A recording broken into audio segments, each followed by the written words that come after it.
Teman-teman, saya pikir ini penting banget untuk kita simak bersama. Pernyataan terbaru Kiai Haji Emanuddin Usman Al-Bantani terkait 3 isu yang belakangan ini sedang berkembang. Yang pertama tentang pernyataan Menteri Agama kita terkait Habib. Yang kedua tentang sowannya Raffi Ahmad ke kediaman Rizik Syihab. Dan yang ketiga tentang PIK 2. Jadi kita simak teman-teman. Dosa besar, dzambun kabir, yajibu alaihi nar illam yatubu. Kalau tidak tobat, neraka. Yakin, seyakin-yakinnya mereka neraka. Kenapa? Karena sudah jelas 1 tambah 1 itu 2. Dia katakan 22. Pokoknya 1 tambah 1 22.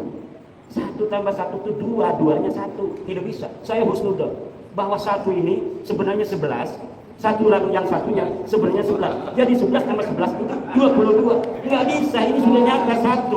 Ininya tambah 1, 1 tambah 1, 2. Nggak bisa. Kita husnudzon 1 ini sebenarnya ada di sampingnya angka 1 lagi. Jadi 1 itu 11. Tambah 11 sama dengan 22. Ini orang yang model begini sama dengan orang yang hari ini menerima Ba'lawi sebagai cucu Nabi. Diskusi kedaikan, diminta dalilna tapi mereka menganggap orang-orang yang membatalkan nasab Ba'lawi bukan keturunan Nabi, bukan keturunan Nabi. Bil yaqin itu sebagai orang-orang pemecah belah umat. Yang mecah belah umat Rasulullah itu ente. Yang bakalnya nanti di hari kiamat orang akan menjadi bingung, orang akan menjadi tidak bisa membedakan mana Imam Mahdi asli dan mana Imam Mahdi palsu. Jangan-jangan mereka tidak percaya adanya Imam Mahdi. Dikatakan di dalam ajaran Ahlussunnah wal Jamaah bahwa nanti di hari kiamat Imam Mahdi itu akan keluar dari mana? Dari keturunannya Rasulullah Muhammad SAW. Lah kalau sekarang ini keturunan palsunya kita biarkan, bisa jadi keturunan palsu ini yang akan mengaku sebagai Imam Mahdi kiamat nanti. Dan ini berbahaya buat persatuan umat Islam dikalau umat Islam sedang menghadapi Dajjal, menghadapi pasukan Ya'juj Ma'juj di masa depan. Ini luar biasa. Konsekuensinya berat. Husnudon kepada sesuatu yang jelas sudah nyata. La ibrata bil dhannil bayyini khata'un. Tidak bisa dihitung dzon yang sudah nyata salahnya. Ba'lawi bukan cucu Nabi ini sudah nyata salahnya. Sudah jelas terputus, kitabnya tidak ada, nasabnya bukan orang Arab. Kenapa masih menerima Ba'lawi sebagai cucu Nabi? Kecuali mereka memang ingin menyakiti baginda Nabi besar Muhammad sallallahu alaihi wasallam. Kalau tidak, taubat sebelum mati. Sebelum mati masih saja membela-bela. Yukhafu alaihi su'ul khatimah. Yukhafu alaihi su'ul khatimah illam yatub. Liman qabila anna Ba'lawi min dirati Rasulillah yukhafu alaihi su'ul khatimah illam yatub. Tub halan, tub halan, tub halan, insyaallah yukfar lah. Kalau tidak tobat bahaya. Kecuali belum ada dalil. Dulu orang-orang tua kita insyaallah masuk surga. Dulu sebelum tahun 2022 orang yang mengakui Ba'lawi sebagai cucu Nabi mati mengakui Ba'lawi cucu Nabi, insyaallah diampuni. Tapi setelah tahun 2022, siapa saja yang mengakui Ba'lawi sebagai cucu Nabi, kemudian dia mati dalam keadaan membela Ba'lawi sebagai pengakuan sebagai cucu Nabi, yukhafu alaihi su'ul khatimah. Bahaya urusannya ini. Kenapa? Karena memang sudah tidak ada celah sedikit pun bisa dikatakan Ba'lawi sebagai cucu Nabi. Tidak ada satu pun celah. Dulu yang pertama kali, saya masih bisa mengatakan ini adalah penelitian bisa salah. Tetapi dialektika selama 2 tahun ini mengerucut pada suatu kesimpulan bahwa memang mereka ini betul-betul memfabrikasi dan menciptakan nasab itu di abad 9 sebelumnya sama sekali tidak ada. Ini yang tugas kita di Jawa Barat ini adalah untuk memberikan pemahaman itu. Wah, katanya nanti memecah belah umat. Ya, Nabi Muhammad datang ke Arab Saudi, itu di Saudi, ketika membawa kebenaran Islam, ya tentu ada yang menerima, ada yang menolak. Yang menolak dari Bani Hashim ada Abu Lahab, pamannya Nabi. yang menerima dari keluarga Nabi ada siapa? Hamzah, Abbas, berperang mereka. Tapi ujungnya qul ja'al haqq wa zahaqal batil innal batil kana zahuqa. Yang benar pasti menang. Yang menang pasti enggak. Yang benar pasti menang. Kalau ada orang batil menang itu sementara. Tapi ujungnya dia akan kalah, hancur. Itu Al-Qur'an yang mengatakan wa qul ja'al haqq wa zahaqal batil innal batila kana zahuqa.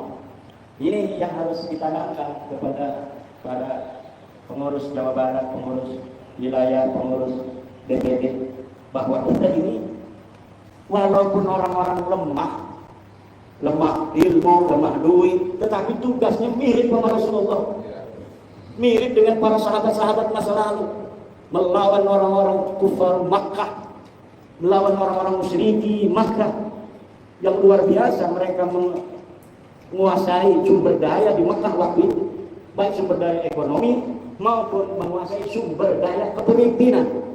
Tetapi Rasulullah munfaridan, sendirian saja pertamanya, dengan keyakinan yang luar biasa.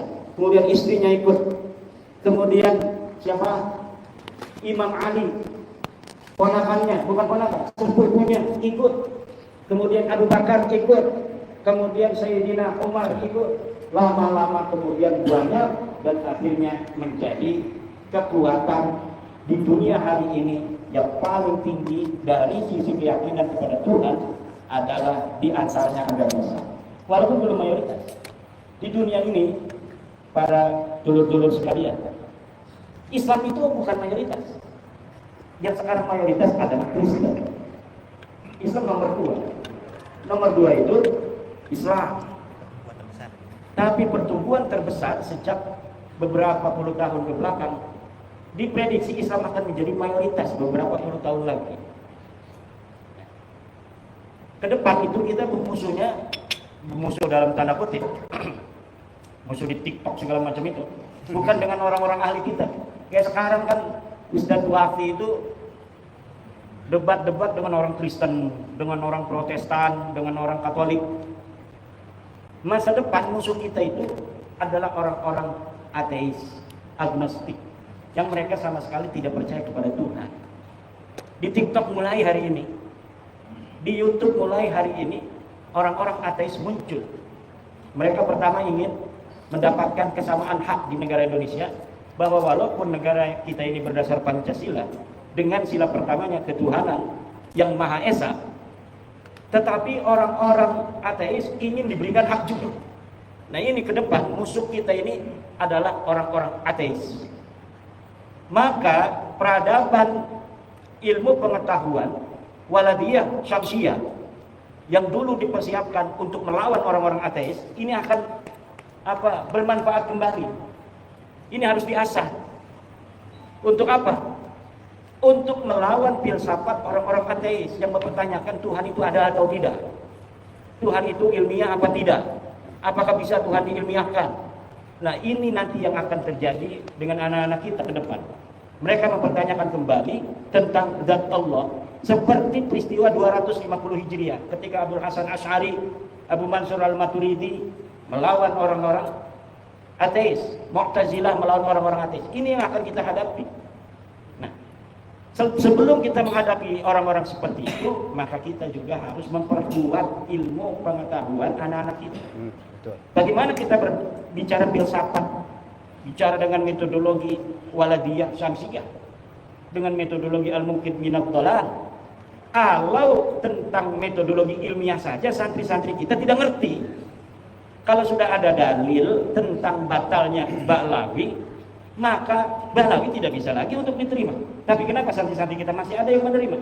Karena tradisi ilmiah ini belum biasa dikonsumsi dengan konstruktif dan kritis oleh santri-santri kita. Ini maka akan bisa untuk diprediksi pertandingan dengan orang ateis ke depan, santri kita akan kelabakan. Kenapa?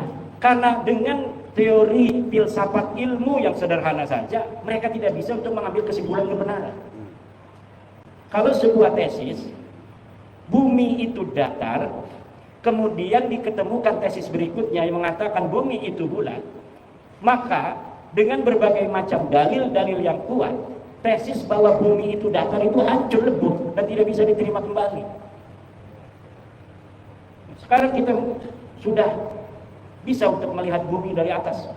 Ternyata betul bahwa bumi ini bulat.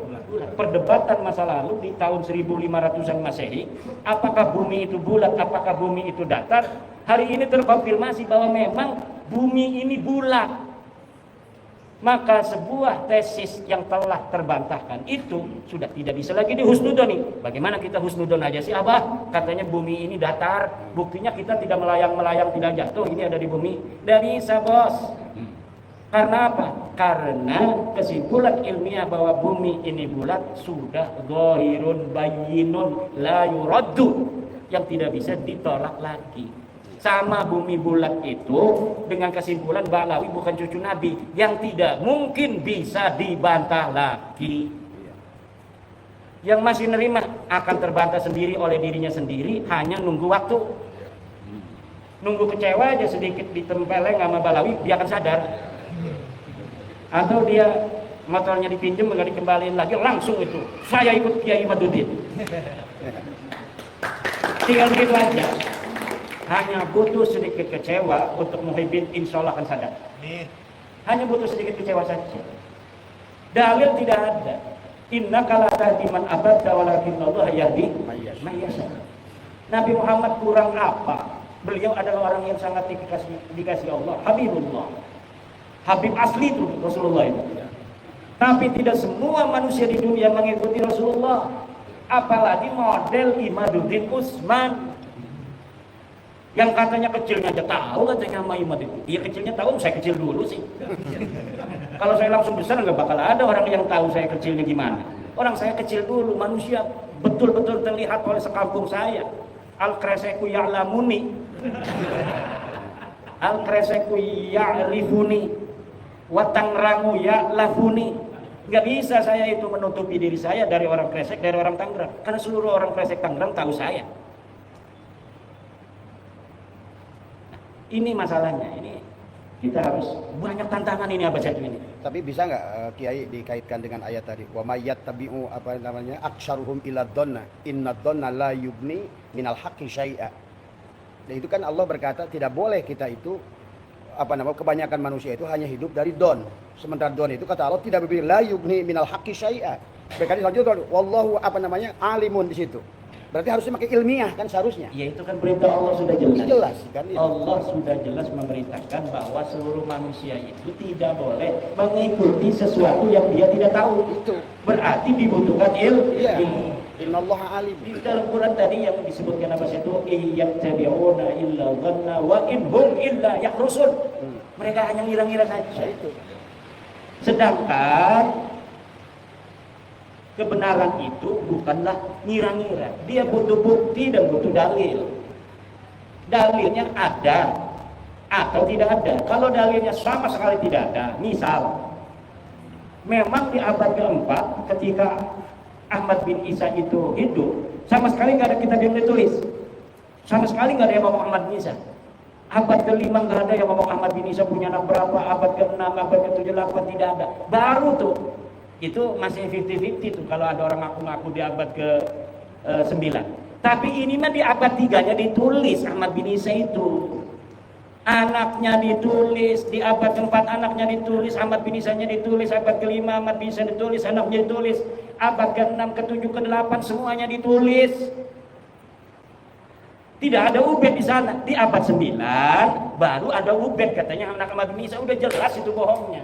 Tapi kunaon masih aya nu percaya. Husnudon teh. Iya, husnudon. Iya, la ibrata bil dhannil bayyini khatahuhu. Tidak boleh dzon itu digunakan lagi apabila jelasnya salahnya sudah Jelas. Ini salahnya sudah jelas.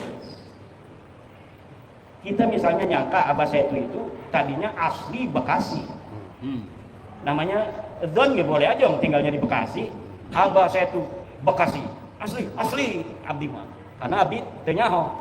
Pas ngobrol jeung Abah Setu tah di kelompok abdi aslinya cenah di Sukabumi.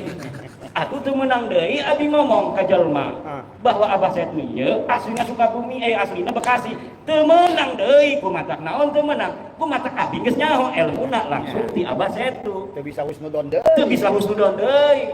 Lamun tadina abi can nanyakeun langsung ka Abah Setu, kumatak Abah Setu ayana di Bekasi. Abi dot bahwa Abah Setu ieu asli Bekasi. Teu naon-naon ngaranna gadot. Tapi ketika Abah Setu sudah ngomong saya aslinya dari Bekasi, dari Sukabumi, mantan Dewan, Masya Allah. Berarti sekarang sudah tidak boleh lagi kita ngomong Abah Setu orang Bekasi asli lahir di sini. Kalau sekarang ya orang Bekasi, kalau sekarang udah asli Bekasi. Kenapa asli Bekasi di sini? Dia tinggalnya di sini, istrinya ada di sini. Bukan. Berarti udah al-muhajir dong. Al-muhajir, Abah Setu al-muhajir ila Bekasi.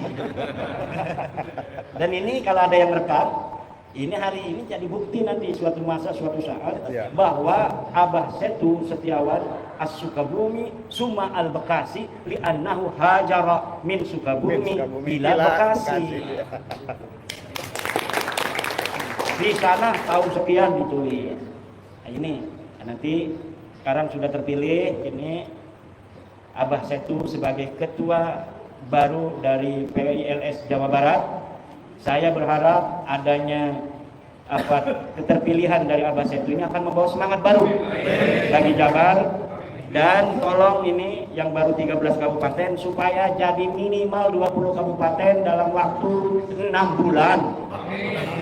Jadi tugas dari saya sebagai ketua karateker tim pemilihan ketua PWLS Jabar yang hari ini sudah konklusif bahwa Abah Setu sebagai ketua Jabar memohon kepada ketua terpilih dan jajaran nanti agar dalam waktu 6 bulan dari 27 kabupaten kota ini 20 kabupaten sudah terbentuk PWLS demi tanah Pasundan. Karena ini lagi banyak tantangan iya di Pasundan, Bekasi, lautna aya nu ngajual cenah. Aya nu mager di Tangerang aya eta, di Bekasi aya, di Tangerang 360 bidang laut disertifikat. Di Bekasi 250 hektar laut disertifikat. Ini udah luar biasa ini. Apa tujuan mereka itu ya? Ingin nguak laut dikuasai. Apa lebih murah dia itu ya? Kalau beli di Bekasi kan mahal itu di Bekasi tanah. Tapi di Tangerang kan masih murah itu tanah. Tapi mereka mau juga di laut. Padahal itu PIK 2 dia sudah beli tanah itu di mulai Kosambi sampai ke Muncung itu ribuan hektar tanah darat. Tanah darat ribuan hektar, ada PSN nih 1.700 hektar mau diambil juga, kan lumayan dia tidak menyiapkan sarana sosial, sarana umum. Nanti sarana umumnya dari tanah PSN ini.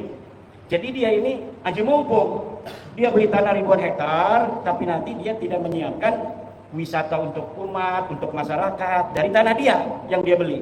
Tapi dia fasilitas sosialnya, pasum dan pasosnya itu nanti dari PSN itu tanah rakyat, tanah asli dari masyarakat Tangerang itu.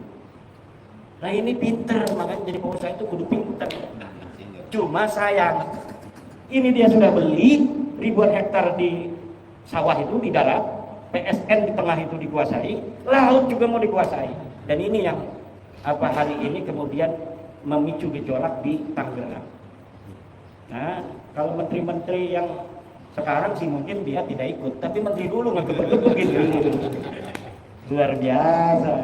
Bupati yang zaman dulu ikut-ikutan, geter-geter ini Bupati Bekasi Bupati Tangerang. Sekda segala macam ini. Nah, ini tantangannya banyak Jawa Barat. Ya, menteri-menteri ya secara bil jumlah sih banyak yang bagus, tapi banyak juga yang masalah. Dari anak buah Pak Prabowo ini, Pak Prabowo-nya kan luar biasa. Semangatnya anti penjajahan, kita harus menunjukkan jati diri bangsa. Tapi beberapa menterinya ada yang bermasalah. Menteri petugas utusan khusus kemarin datangin Rizik Sihab, ngapain gitu, pemuda minta nasihat tentang kepemudaan kepada Rizik Sihab. Yang mau dinasihatin dari Rizik apa supaya pemuda kita teriak-teriak. Ini Raffi Ahmad ini perlu apa namanya itu tinjau ulang. Kalau bisa ya diberhentiin aja, diberhentiin Raffi Ahmad dari utusan khusus presiden. Kenapa? Karena kurang cerdas. Jadi kan ilmu pengetahuan itu penting juga untuk pejabat-pejabat agar presiden kita ini mampu untuk menyelesaikan tugas-tugasnya. Nah kalau presiden utusan khususnya menteri pembantu-pembantu ini kurang cerdas, langkah-langkahnya ini kurang cerdas, ya nanti akan menghambat presiden. Ada yang menghina tukang es, ada yang menghina tukang ST, masalah buat presiden. Ada lagi yang gas LPG. Nah, sekarang Tiba-tiba nggak ada di masyarakat, di pasaran. Kebijakannya mungkin bagus tujuannya, tapi kurang cerdasnya ini kemudian membuat gejolak di masyarakat. Ini yang harus ditinjau ulang kembali nih pembantu-pembantu model ini. Menteri Agama juga nggak bisa nurunin haji. Ongkos naik haji sebelum Pak Yakut itu 35 juta tahun 2020. Masyarakat bayarnya hanya 35 juta. Dolarnya itu 15.000. Ketika Pak Yakut naik jadi 55 juta, 35 juta ya tahun 2020 waktu sebelum Pak Yakut jadi menteri. Ketika Pak Yakut, peninggalan Pak Yakut 55 juta, naik drastis padahal dolarnya sama. Dulu 15.000, sekarang dolarnya 16.000. Nah sekarang menteri kita agama yang baru juga tidak bisa untuk mengoreksi kebijakan-kebijakan menteri agama yang lalu. Harusnya kalau tahun 2020 bisa 35 juta itu masyarakat membayar haji, harusnya tahun sekarang bisa dikoreksi kebijakan menteri yang dulu karena alasan Covid. Kalau kemarin itu naik, sekarang sudah tidak ada Covid. Kalau misalnya saya jadi presiden, saya akan perintahkan menteri agama dulu waktu sebelum Covid bayarnya masyarakat 35 juta itu pergi haji. Sekarang Anda jadi Menteri Agama harus jadikan ongkos naik haji 35 juta kembali, kalau tidak ente mundur. Karena Menteri Agama itu standar bahwa dia mampu untuk menjadi Menteri Agama atau tidak, itu yang paling terlihat adalah dari ongkos naik haji.